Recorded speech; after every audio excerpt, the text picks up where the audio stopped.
नांदेडचे खासदार वसंत चव्हाण यांच्यावर आज नायगाव इथं शासकीय इतमामात होणार अंत्यसंस्कार। अंत्यदर्शनासाठी काँग्रेससह इतर पक्षातील नेते उपस्थित राहणार।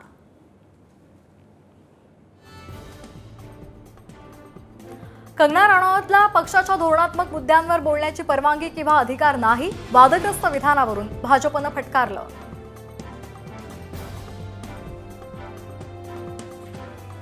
झारखंडचे माजी मुख्यमंत्री चंपई सोरेन 30 ऑगस्टला करणार भाजपात प्रवेश। काल केंद्रीय गृहमंत्री अमित शहा यांच्या भेटीत ठरला मुहूर्त।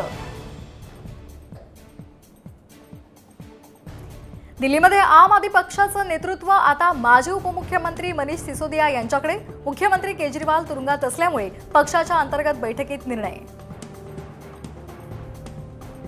अमरावतीमध्ये लाडकी बहीण योजनेचे पैसे काढण्यासाठी दर्यापूर शहरातील स्टेट बँकेसमोर महिलांची तुफान गर्दी।